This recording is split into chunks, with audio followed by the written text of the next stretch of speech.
Olá, queridos alunos, queridos clientes, queridos interessados sobre o tema, quais são os deveres do empregador, quais são os direitos dos trabalhadores mediante essa crise do coronavírus. Então, eu fiz essa matéria para passar aqui a minha opinião em relação ao assunto. Então, vamos lá.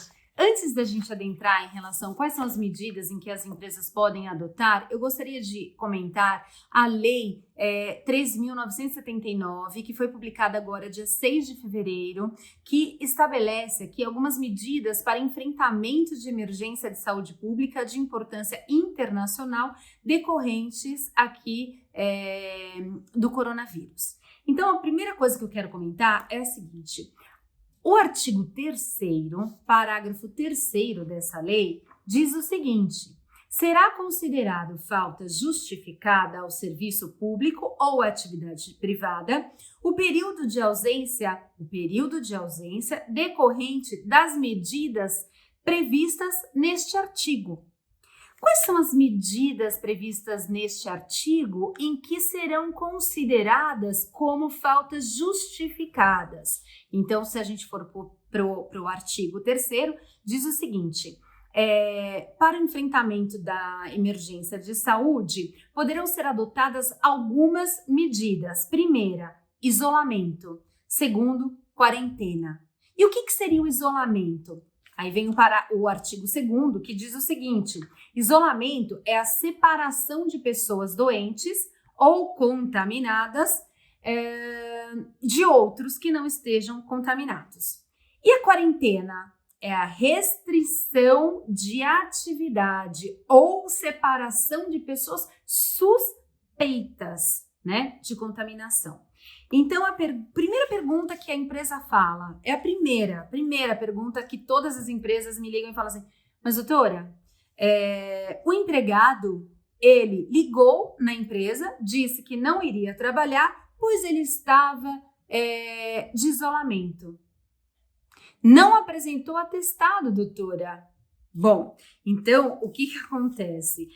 Precisa de atestado médico para que o empregado possa se ausentar do trabalho e ter essas faltas consideradas como justificadas? E se são faltas justificadas, a empresa é obrigada a pagar esses dias em que o empregado não vai trabalhar? Ou a mesma coisa, o empregado diz o seguinte: olha, eu estou de quarentena porque eu acabei de voltar de viagem e pode ser que eu tenha sido contaminado, então eu preciso ficar, eu preciso cancelar, aqui como diz a própria lei, eu preciso restringir essas atividades desse trabalhador.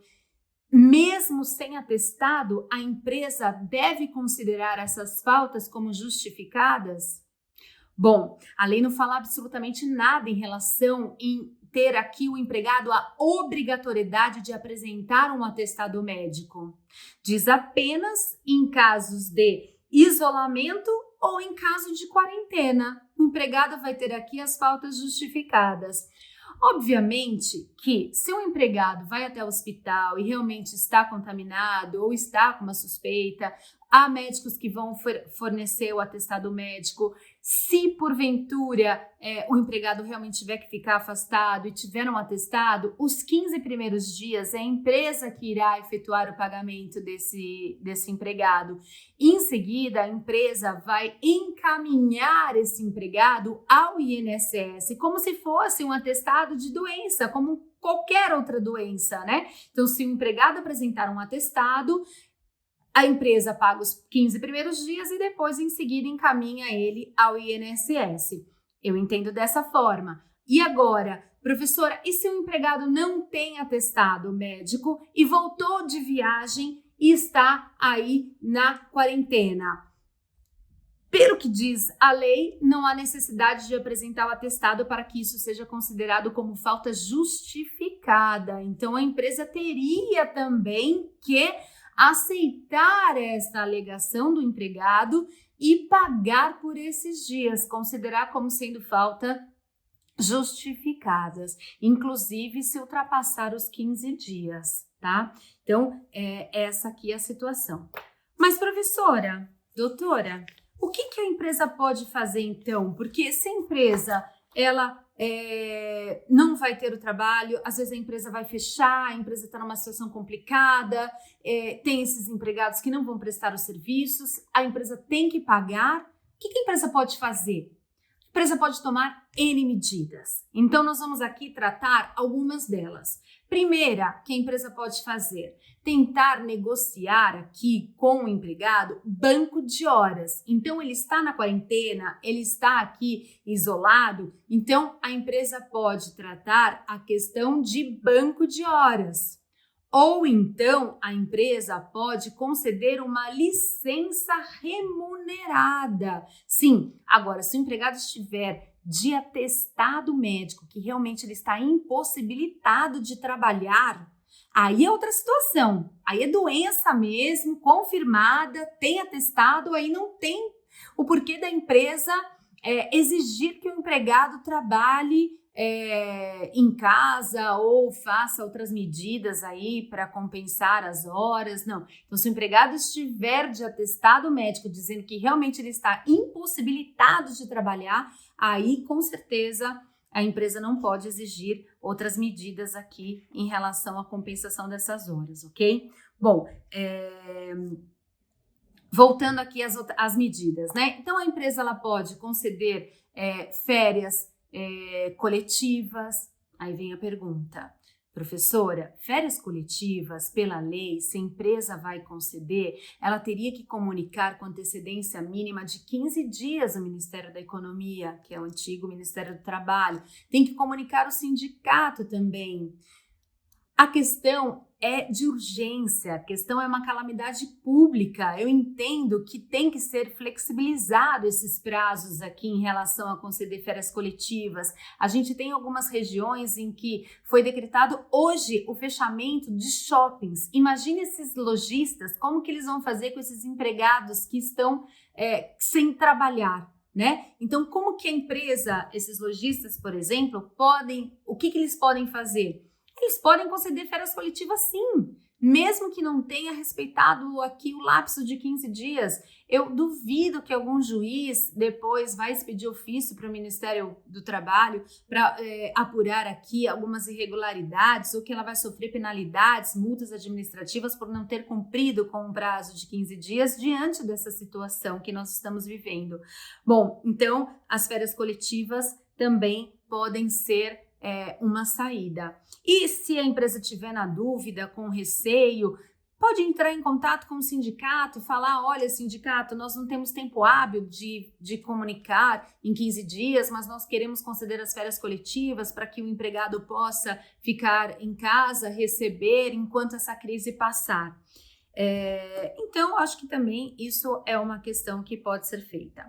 Se a empresa não quiser dar férias coletivas, ela pode conceder férias individuais também para cada empregado e também não precisa mais daquela questão de 30 dias. Ah, mas professora, eu preciso comunicar em 30 dias? Em regra, sim, precisa, mas numa situação de calamidade pública eu acredito que poderia ser flexibilizado, tá? Mas não seria a primeira opção que eu daria para as empresas, essas férias individuais, e sim as férias coletivas.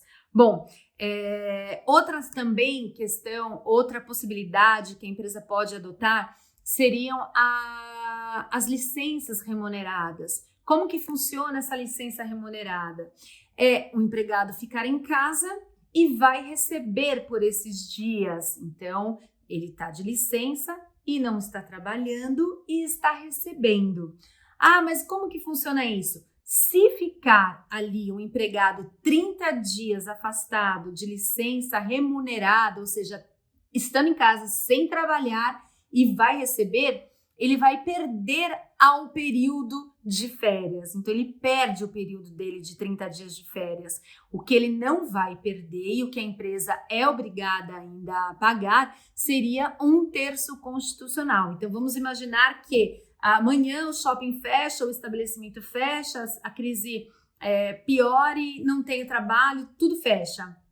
Então, o empregador teria que pagar esses dias para o trabalhador e vamos imaginar que o empregado teria 30 dias em outubro. ele já não vai ter mais direito a usufruir desses 30 dias de férias em outubro, porque ele já teve a licença remunerada dele aqui. Mas a empresa não vai ficar desobrigada a pagar 1/3 constitucional. A empresa é obrigada, sim, depois efetuar esse 1/3 constitucional, ok? Então, também é uma segunda medida aí que a empresa pode adotar, que é a licença remunerada. Lembrando que 30 dias, o empregado perde o direito às férias, mas a empresa é obrigada a, então, efetuar o pagamento de 1/3 constitucional. Bom, outra medida que a empresa também pode fazer é o banco de horas.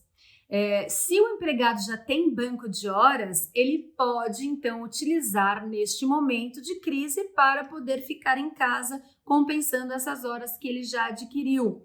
Mas e se ele não adquiriu, ou a empresa não fez esse banco de horas, não tem instituído o banco de horas dentro da empresa? Como que funciona? Primeiro que com a reforma trabalhista, o banco de horas ele é possível ser firmado com um acordo individual, ou seja, entre o empregado e o empregador, sem a interferência do sindicato.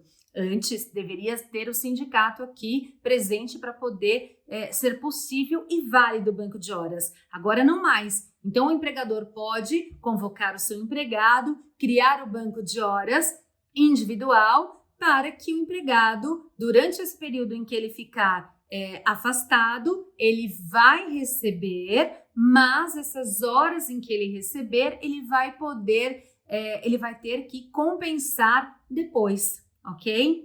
Temos também a situação de um artigo da lei que fala sobre a calamidade pública, força maior. Então, a empresa ela pode fechar o seu estabelecimento por uma situação de força maior, que é o caso, por exemplo, do coronavírus, que vai causar aí os fechamentos dos estabelecimentos comerciais.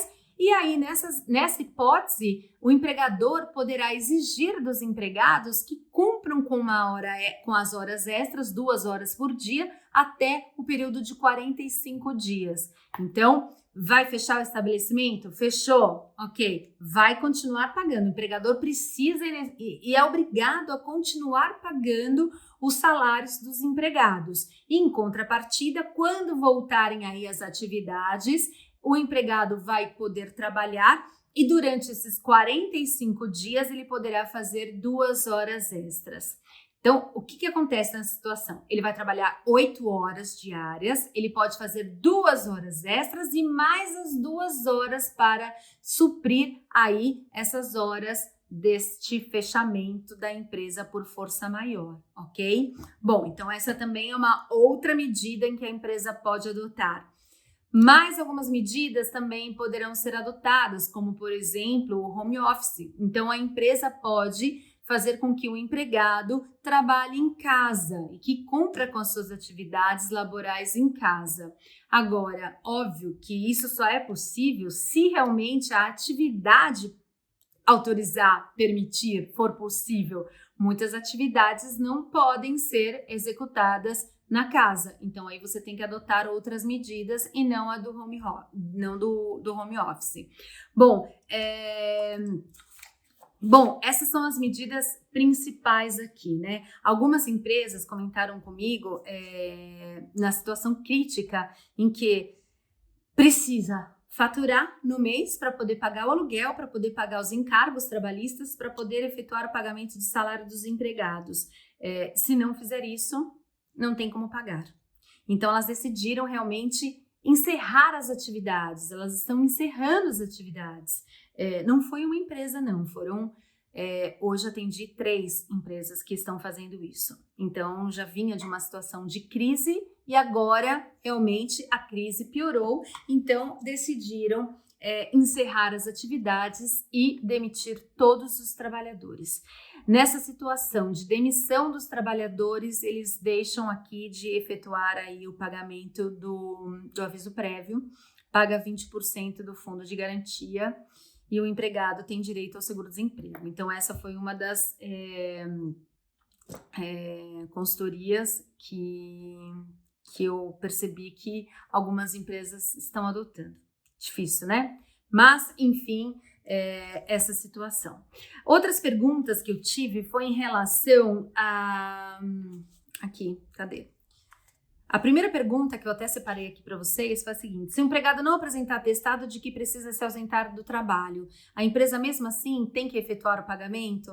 Então, pois é, a gente comentou isso antes, dizendo que se o empregado apresentar o atestado, 15 primeiros dias a empresa paga, depois automaticamente entra no INSS. Agora, se o empregado não apresentar o atestado porque ele está em isolamento, porque ele está como é que fala?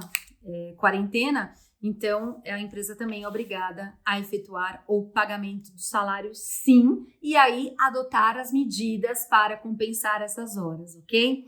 Bom, outra situação que foi bem bacana foi a seguinte: em relação ao aprendiz, eu tive uma pergunta hoje em relação a isso, porque a empresa tem o aprendiz e aí tem a escola que encerrou que cancelou as aulas. Então, como que fica a questão do aprendiz? Bom, eu sugeri o seguinte: como o contrato de aprendiz é um contrato por prazo determinado e o contrato de aprendiz depende dele estar cursando o colégio, como o colégio suspendeu as aulas, então eu também entendo que a empresa poderia suspender o contrato do aprendiz. Suspendeu, não vai contar tempo, não vai receber, mas em contrapartida, quando voltar à atividade normal, ele vai projetar isso para o final aí do contrato de aprendiz, tá? Então, eu entendo que no contrato de aprendiz, pelo fato de ser obrigatória a presença do empregado nas aulas, como as aulas estão suspensas, então suspenderia o contrato de trabalho. Essa seria aí a minha opinião em relação aos aprendizes. Bom, agora em relação aos domésticos, aqui a amiga ligando o tempo inteiro, né? Ai, Lilian, pelo amor de Deus, o que eu faço com a minha doméstica? O que eu faço com a minha diarista? A questão é a seguinte: diarista não é empregado. Então, se porventura a sua diarista não for registrada, porque não preenche os requisitos caracterizadores, não está regulamentada pela lei do doméstico, se você dispensá-la, ela não vai trabalhar. Você, como empregador da diarista, não tem aqui a obrigação de manter o contrato. Você pode dispensar, assim como se você for viajar e ela não vai trabalhar, ela não vai receber porque ela é diarista, ela é autônoma, então ela não vai ter os direitos trabalhistas. No entanto, a grande problemática, e eu entendo que isso é um grande problema, a diarista, como outros autônomos que a gente sabe, elas dependem daquele dinheiro, ela não tem o dinheiro guardado, ela depende daquele trabalho para poder sobreviver, pagar seu aluguel, alimentação, enfim. E se você, como empregador, realmente dispensá-la, por lei, você realmente tem direito de dispensá-la, né? Agora, quem sou eu aqui para dar conselhos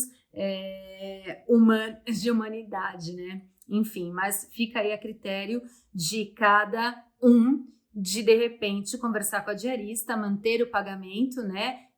Dispensá-la, até porque ela vai pegar condução e ela pode ir para sua casa e levar o vírus, e isso pode ser complicado para sua família toda. Então, dispensaria a diarista, manteria aqui o pagamento dela e depois tentaria fazer aí uma forma de compensação, enfim, tá?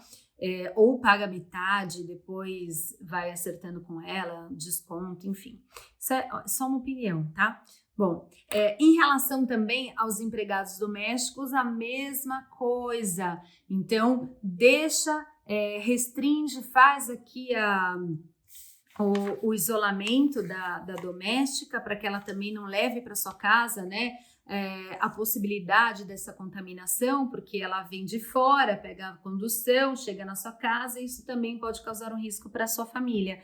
Então, você também poderia adotar com a empregada doméstica todas essas medidas de compensação, de férias, antecipar as férias da doméstica. Ah, mas professora, ela não tem direito às férias porque ela começou a trabalhar faz 3 meses. Então, pague para ela as férias proporcionais, né? Deixe ela usufruir desse período mais crítico, pague para ela essas férias proporcionais e aí, quando ela retornar, ela vai ter um novo período aquisitivo iniciado e aí fica um pouco mais fácil para a doméstica. Ou então, também para doméstico, você pode tratar aqui em relação ao banco de horas, tá bom?